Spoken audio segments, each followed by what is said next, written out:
Good morning student, how are you. जैसा कि आपको पता है, हमारे divine angel senior secondary school ने आपकी ऑनलाइन क्लासेस स्टार्ट की है, जिसके माध्यम से आप घर बैठकर नियमित रूप से अपनी पढ़ाई कर सकें। अगले टाइम हमने आपके लिए भाषा, व्याकरण और लिपि के टॉपिक के बारे में डिस्कस किया था, जिसके बारे में मैंने आपको बताया भाषा का अर्थ, भाषा की परिभाषा और भाषा के रूप।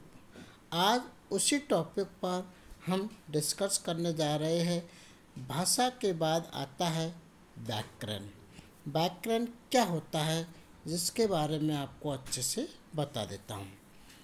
व्याकरण सबसे पहले बोर्ड के एग्ज़ाम में पूछा जाता है और एक बार पूछा भी गया था कि व्याकरण की डिफाइन क्या होती है या व्याकरण के शास्त्र के बारे में आप क्या जानते हैं।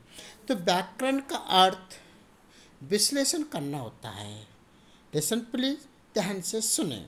व्याकरण का अर्थ क्या होता है बेटा? विश्लेषण करना।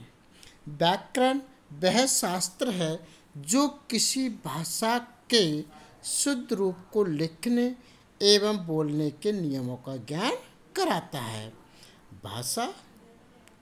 भाषा के अंतर्गत मैंने आपको बताया है कि व्याकरण में भाषा को शुद्ध रूप में बनाए रखने के लिए तथा उसका मानक रूप निर्धारित करने के लिए कुछ नियमों की आवश्यकता होती है। इन्हें हम व्याकरण की संज्ञा देते हैं। तो बच्चों, मैंने आपको व्याकरण की डिफाइन बताई थी कि व्याकरण क्या होता है। सबसे पहले व्याकरण का जब हम अर्थ पढ़ते हैं तो उसका अर्थ होता है एक्सप्लेन करना, अर्थात विश्लेषण करना। व्याकरण वह शास्त्र है जो किसी भाषा के शुद्ध रूप को लिखने एवं बोलने के नियमों का क्या कराता है? ज्ञान कराता है। भाषा के अंतर्गत मैंने आपको बताया। अब मैं व्याकरण के अंतर्गत ये भी बताना चाहता हूँ कि व्याकरण के अंग क्या है। तो व्याकरण के 4 अंग होते हैं बच्चों। कितने अंग होते हैं? 4। नंबर 1 वर्ण विचार, शब्द विचार, पद विचार और वाक्य विचार। बोर्ड के एग्जाम में ऐसे क्वेश्चन पूछा जा सकता है कि व्याकरण की डिफाइन देते हुए, परिभाषा देते हुए व्याकरण के कितने अंग होते हैं, उनके नाम लिखिए।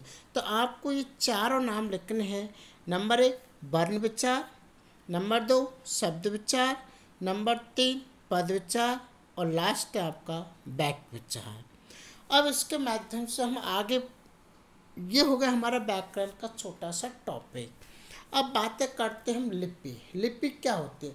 लिपि एक पद्धति और परंपरा को बोलते हैं, जिसे अपन प्रणाली भी बोलते हैं।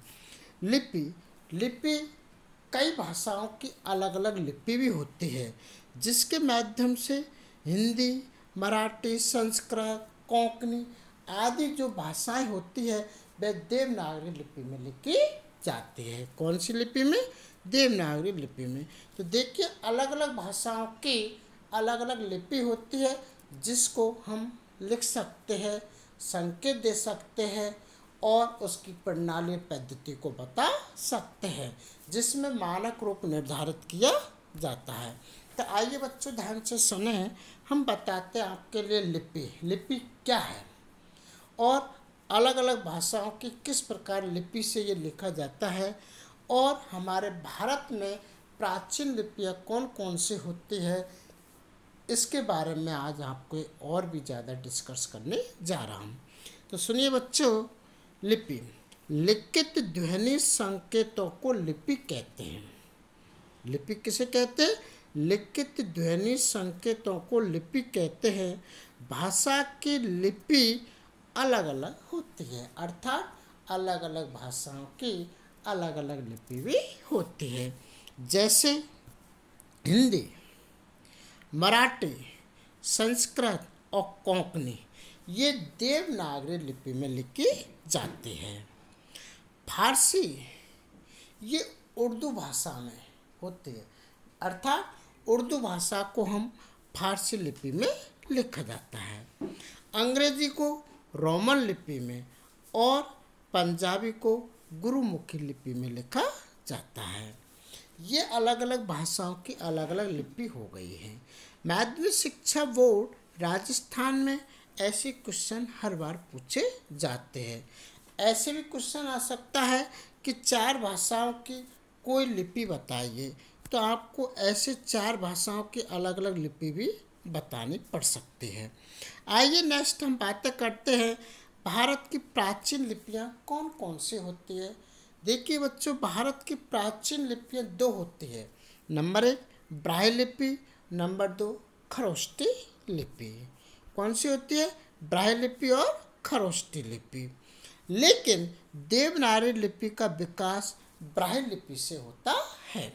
ब्राह्मी लिपि से कौन सी लिपि का विकास हुआ? देवनागरी लिपि, जिससे हिंदी, मराठी, कोंकणी और संस्कृत भाषाएं लिखी जाती हैं।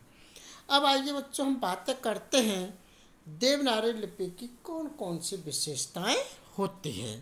तो देखिए, क्वेश्चन ये पूछा जाता है कि देवनागरी लिपि की कौन कौन सी विशेषताएं होती है, अर्थात देवनागरी लिपि की कोई 4 विशेषताएं बताइए। तो हम कैसे लिखते हैं, और इसको हम 4 भाषाओं में लिखा जाता है देवनागरी लिपि से। नंबर 1, यह बाएं से दाईं ओर लिखी जाती है। नंबर 2, इसमें प्रत्येक वर्ण अलग अलग होता है, अर्थात प्रत्येक वर्ण अलग अलग होता है। इसमें सभी वर्ण को स्वर और व्यंजन के 2 भागों में बांटा गया है। कौन कौन से व्यंजनों में? स्वर और व्यंजन। नंबर 4, इसमें जैसा बोला जाता है वैसा ही लिखा जाता है। और लास्ट में आपको बताने जा रहा हूँ, इसमें सिरोरेखा का होना अत्यंत आवश्यक है। आप पूछेंगे कि सर सिरोरेखा क्या होता है? तो देखिए, सिरोरेखा होता है कि जो अपन कोई वर्ड लिखते हैं उस वर्ड के ऊपर जो लाइन खींची जाती है उसे हम सिरो लाइन कहते हैं। तो इसमें सिरोरेखा का होना अत्यंत आवश्यक है। देखो बच्चों, आज हमने हमारा टॉपिक पूरा कंप्लीट हो गया है, भाषा, व्याकरण और लिपि। ये बोर्ड में 2 अंक का आता है। अब नीचे आपके लिए कुछ 4 क्वेश्चन दे रहा हूँ, वो HW में आपको सबमिट कराना होगा। Thank you.